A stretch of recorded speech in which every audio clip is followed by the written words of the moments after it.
Olá, alunos de Metodologias Científicas do curso de Direito e Segurança Pública. Sejam bem-vindos ao nosso segundo ciclo de debates.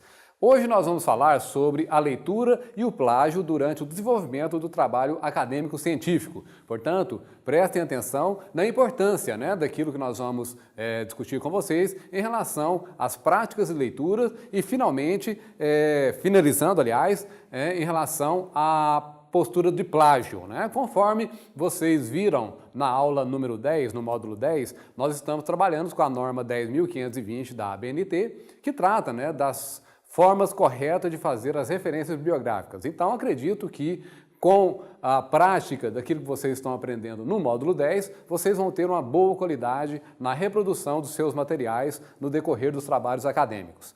Em relação à leitura, vocês já devem ter percebido ao longo das nossas aulas que sempre para poder desenvolver qualquer tema, seja ele voltado para um trabalho de conclusão de curso, seja ele voltado para um trabalho acadêmico-científico que algum professor solicite no seu dia a dia, vocês vão ter que desenvolver a leitura de diversos temas. Portanto, nenhuma pesquisa científica inicia-se sem a leitura de um determinado tema. Há sempre um campo teórico para ser lido e explorado. Então é isso que esse slide, que vocês estão acompanhando também através do arquivo em anexo, vocês podem perceber que nós temos uma gama muito grande de informações que podem ser acessadas, lidas e reproduzidas. No entanto, temos que tomar cuidado com a forma de reprodução desse material. Nós percebemos também, vocês percebem isso no dia a dia também, que as práticas de leitura também mudaram. Nós não temos mais a obrigatoriedade de desenvolver a leitura dos temas em livros físicos. Aliás, com o avanço tecnológico que vocês vêm acompanhando, vocês são bastante usuários desses avanços tecnológicos, a leitura com o uso e apoio de tablets, celulares, computadores, ampliou muito. A divulgação de informação nas redes sociais é um bom exemplo disso. A forma de leitura, principalmente de informativos, jornais, notícias, elas diversificaram bastante, de tal forma que vocês têm acesso muito rápido e a uma gama muito grande de informações. Por isso que nós temos que ter cuidado ao realizar a reprodução dessas informações. Então aqui nós temos um exemplo disso, Uma leitura tradicional, feita no livro físico, onde o indivíduo pode ir na biblioteca, por exemplo, física, e pegar um livro ou uma quantidade de livros e desenvolver os seus trabalhos, as suas leituras no dia a dia, E uma outra forma mais eletrônica, onde em qualquer local, em qualquer ponto que ele tem acesso à internet, acesso a uma biblioteca virtual ou acesso a qualquer tipo de informação, ele consegue buscar o tema de leitura para desenvolver os seus trabalhos. Isso é muito importante e isso ajuda bastante na prática daquilo que vocês vêm desenvolvendo na metodologia científica, que é o trabalho de conclusão de curso. A leitura científica está presente na sua vida acadêmica, não há como a gente desvencilhar disso. Um trabalho para ser científico precisa ser discutido, analisado e fundamentado em conceitos e teorias, já consagradas, seja elas para confirmar ou refutar ideias presentes nos seus trabalhos. Vocês percebem que a leitura auxilia com que vocês possam embasar ou negar determinadas ideias. Isso é muito importante. Portanto, a fundamentação teórica se faz por meio de leitura, independente do porte e do tipo de leitura, seja livros, computadores, audiobooks, dentre outros tipos ou vários outros tipos de informação. Mas quando eu vou ter acesso a um livro, a um material, o que é importante?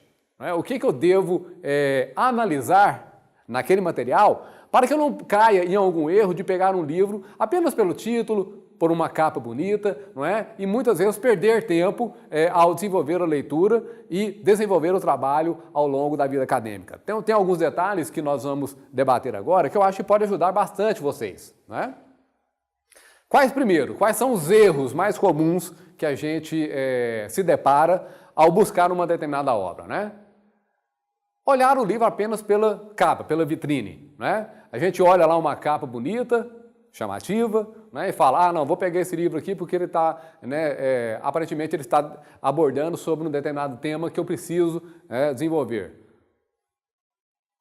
Escolher o livro apenas pelo título, assim como pela capa, não é? O título muito chamativo, né, e que muitas vezes não condiz com aquilo que está sendo apresentado no contexto da obra.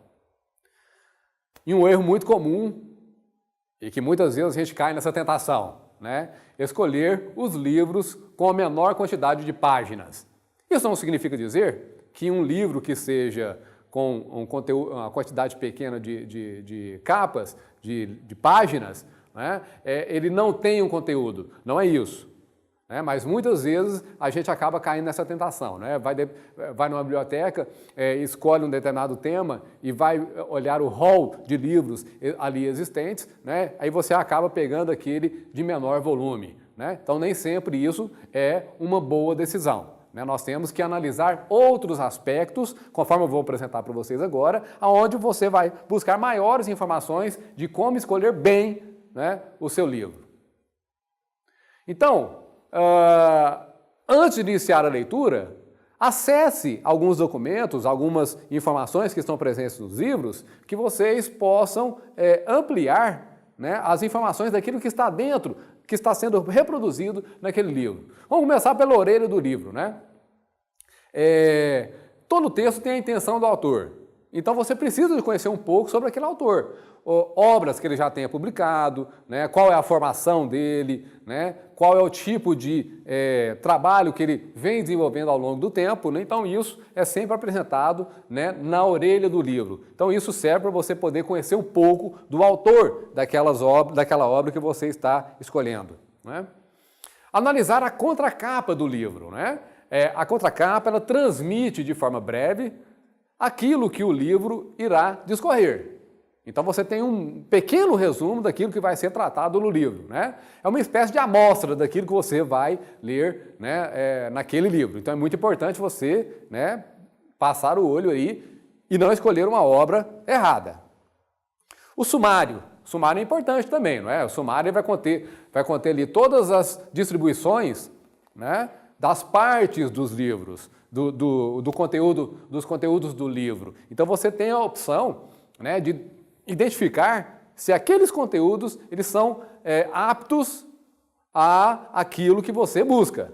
Né? Caso contrário, imediatamente você já cancela a leitura ou a retirada daquele livro. Né? Então, são os títulos dos capítulos para você ter uma ideia, né, do que vai ser tratado no livro no decorrer da leitura.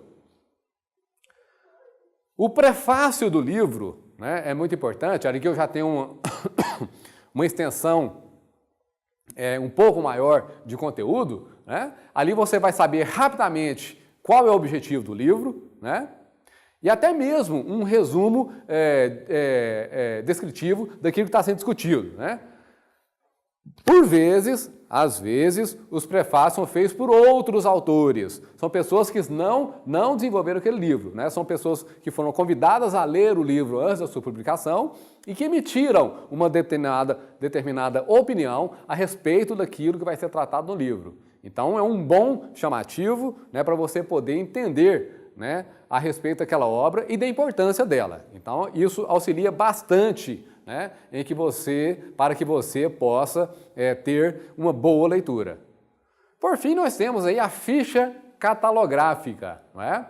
Essa ficha catalográfica, inclusive, foi aquilo que vocês viram nas aulas 8 e 9, não é? Sobre as referências bibliográficas. Então, a ficha catalográfica ela traz os dados dos autores, o nome do título do livro, os editores e o ano de publicação. Muitas vezes você passa desapercebido, né, e não vê que na prateleira de uma determinada biblioteca você tem os mesmos livros, mas com edições e anos diferentes. De repente você pode pegar uma obra, né, apesar dela ser muito conhecida, mas muito defasada, muito antiga.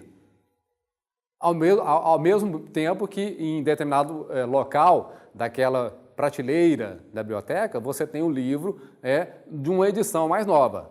que contém informações mais relevantes e até um número maior de informações. Então isso é muito importante de vocês analisarem. Escolhido a obra, as obras, os livros, né? Vocês vão desenvolver a leitura e começar a fazer as suas anotações. Aí você se depara em algum momento, né, perguntando assim: será que eu posso copiar para o trabalho acadêmico as ideias que foram apresentadas nos materiais de consulta? Mais uma vez, a gente voltar lá na aula número 10, que vocês estão vendo neste momento, né, no módulo 10, onde a gente faz a análise da norma da ABNT 10.520, que trata de como fazer as citações, né? Vocês vão perceber que é possível sim de você utilizar das ideias e das palavras dos autores dos textos.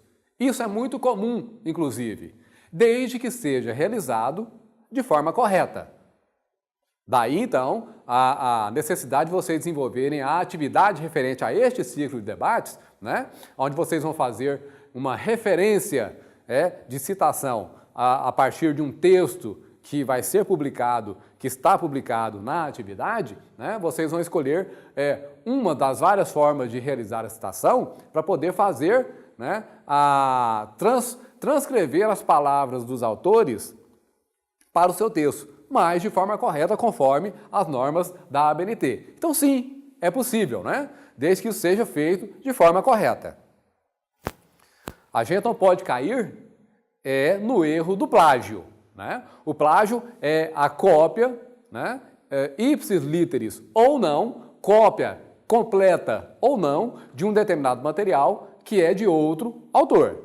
Então isso é muito complicado. Então quando retiramos, seja de livros ou da internet, ideias, conceitos ou frases de outro autor ou outros autores que as formularam e as publicaram, né, sem lhe dar o devido crédito, sem citá-lo como fonte de pesquisa. Então isso é um erro, isso é um plágio, né?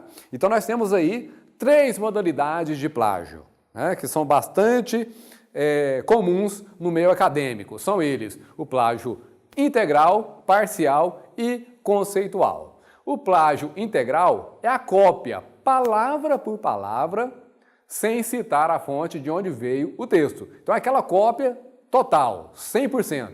Né? Então a gente se depara muito ainda com esse tipo de problema. Né? Então temos que voltar lá no módulo 10 e analisar quais são as formas corretas de fazer a citação. O plágio parcial ocorre quando o trabalho acadêmico é um mosaico, né? Um emaranhado, né, de cópias, né, de várias partes de um livro ou de uma obra, né? De parágrafos ou de frases, né, sem mencionar também as suas obras. E nós temos o plágio conceitual. Este também é um problema muito grave, quando há a utilização da ideia do autor escrevendo em outra forma, porém sem citar também a sua fonte original. É como se você pegasse a ideia dos autores que estão nos livros e simplesmente utilizasse outras palavras. Muitas vezes os nossos orientadores são aqueles professores que estão, né, tutelando o trabalho científico, seja ele em sala de aula, seja ele em trabalho de conclusão de curso, eles têm gabarito, bagagem suficiente para poder pegar essas nuances, né, e corrigir isso, né? Na verdade, a ideia de um sistema de ensino e de aprendizagem não é punir alunos, não é isso. É de orientá-los, né? É de ensiná-los.